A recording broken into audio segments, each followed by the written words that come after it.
Welcome back to my car.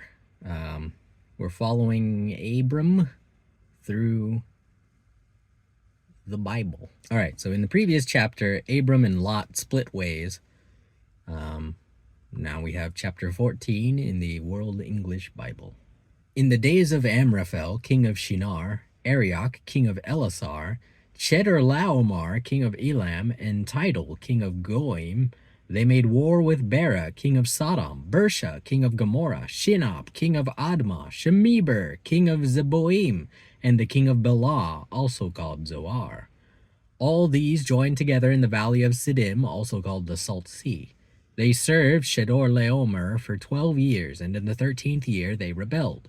In the 14th year, Chedorlaomer and the kings who were with him came and struck the Rephaim in Ashtaroth Karnaim, the Zuzim in Ham, the Emim in Shaveh Kiriathaim, and the Horites in their Mount Seir to El Paran, which is by the wilderness. They returned and came to En Mishpat, also called Kadesh, and struck all the country of the Amalekites, and also the Amorites that lived in Hazazon Tamar.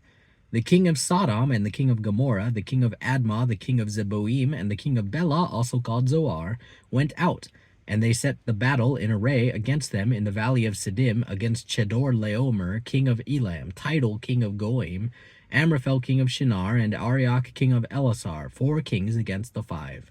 Now the valley of Siddim was full of tar pits, and the kings of Sodom and Gomorrah fled, and some fell there. Those who remained fled to the hills.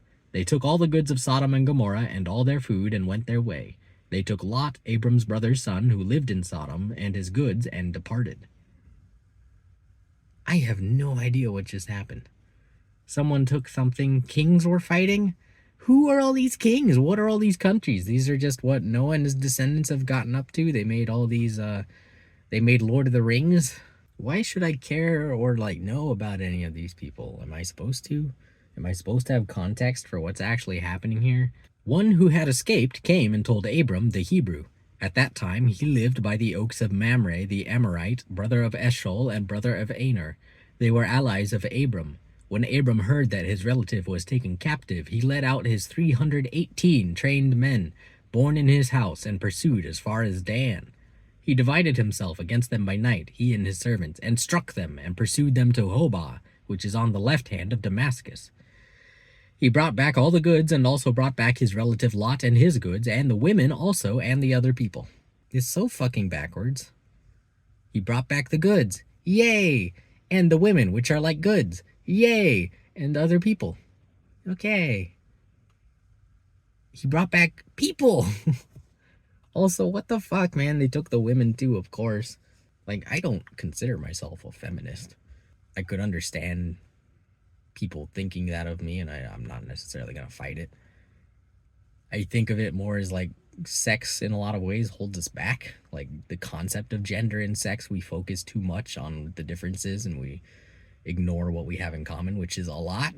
But the Bible, women are just so itemized, so objectified. They are trophies. They are things to win in combat, and then you fuck them, and then you get more soldiers, men of great renown. I'm sure women do good things in other parts of the Bible. There probably are positive things in here. We just haven't got to them yet. We'll keep an eye out. Maybe we'll skip up to Jesus. I'm still not sure the order I'm going to read all these in. Okay, but some of the kings in the Great King War captured Lot. And so Abram, hey friends, allies of Abram, let's go rescue my relative. My 318 men. It's just funny when the Bible gets really specific about a really large, unbelievable number. 879 years. Oh. Wow. What does it mean, man? The king of Sodom went out to meet him after his return from the slaughter of Chedorlaomer and the kings who were with him at the valley of Shaveh, that is, the king's valley. Melchizedek, king of Salem, brought out bread and wine. He was priest of God Most High. Is that Yahweh? He blessed him and said, Blessed be Abram of God Most High, possessor of heaven and earth. Blessed be God Most High, who has delivered your enemies into your hand. Abram gave him 1/10 of all. The king of Sodom said to Abram, Give me the people and take the goods for yourself. Abram said to the king of Sodom, I have lifted up my hand to Yahweh, God Most High, possessor of heaven and earth, that I will not take a thread nor a sandal strap nor anything that is yours, lest you should say, I have made Abram rich. I will accept nothing from you except that which the young men have eaten, and the portion of the men who went with me, Aner, Eshol, and Mamre. Let them take their portion. So they're just taking their portions of food. You know, they don't need big rewards. They don't want this guy's money necessarily because, you know, I guess they don't like him. There's the king of Sodom, which is known to be full of sinners, right? The men of Sodom were exceedingly wicked and sinners against Yahweh. Yeah. That's from chapter 13. So it does confirm, I lifted up my hand to Yahweh, God Most High. So Melchizedek, king of Salem, is a priest of the God Most High? What does that mean? What does it mean to be a priest of God? Bible hasn't covered that. We're just supposed to know what a priest is based on what priests already are. Who started priesting? We're just going to go over to the King James Version, see if it gives us any more insight. Whether it does or not, we'll just plow ahead. If we need to revisit this and figure out something I'm missing, maybe we will. And it came to pass in the days of Amraphel, king of Shinar, Arioch, king of Elasar, Chedorlaomer, king of Elam, and Tidal, king of nations, that these made war with Bera, king of Sodom, and with Bersha, king of Gomorrah, Shinab, king of Admah, and Shemeber, king of Zeboim, and the king of Bela, which is Zoar. All these were joined together in the vale of Siddim, which is the salt sea. 12 years they served Chedorlaomer, and in the 13th year they rebelled. And in the 14th year came Chedorlaomer, and the kings that were with him, and smote the Rephaims in Ashtaroth Karnaim, and the Zuzims in Ham, and the Emins in Shaveh Kiriathaim, and the Horites in their Mount Seir unto Elparan, which is by the wilderness.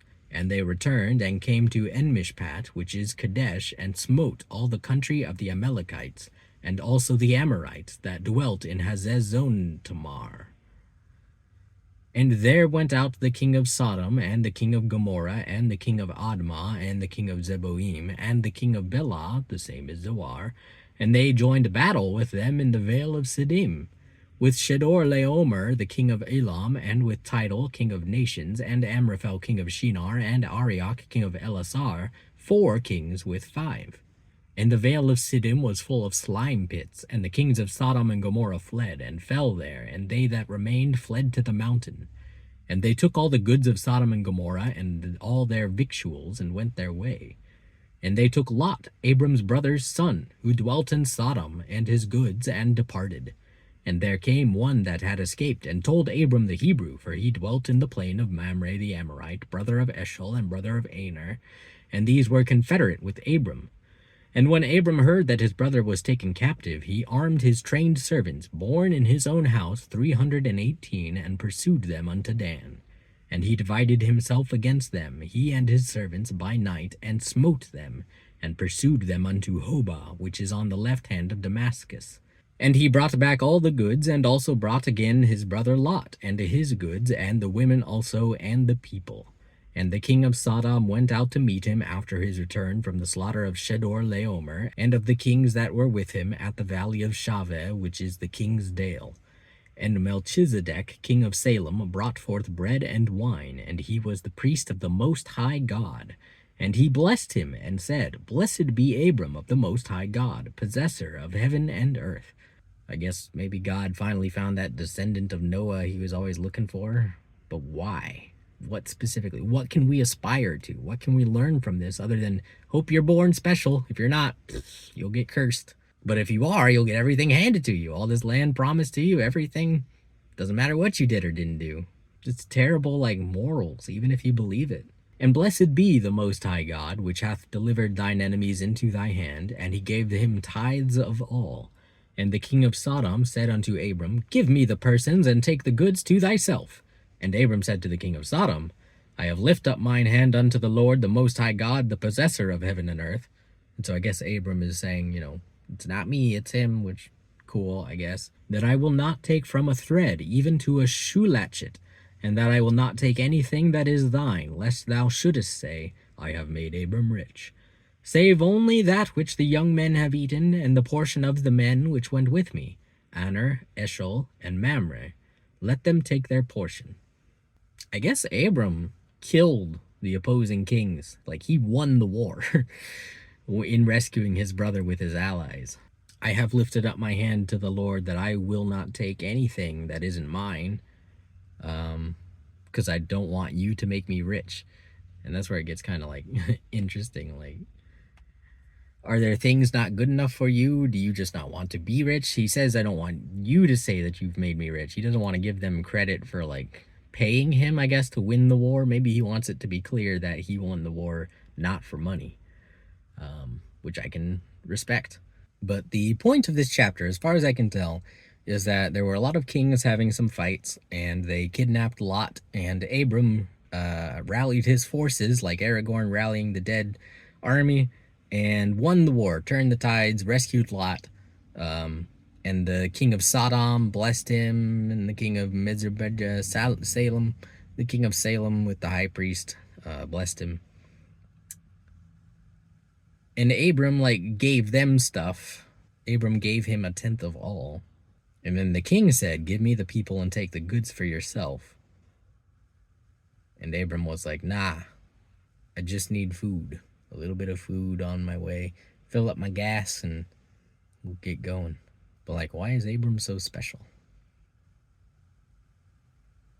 He's got a lot of friends. He's got 318 men. Is it just because of his relatives? And that's about it for chapter 14. Killed some dudes in tar pits, which is great. Fun. I don't know. Won a war. Very humble. I'm curious what's going to happen next. We'll find out. Thanks for watching. Goodbye.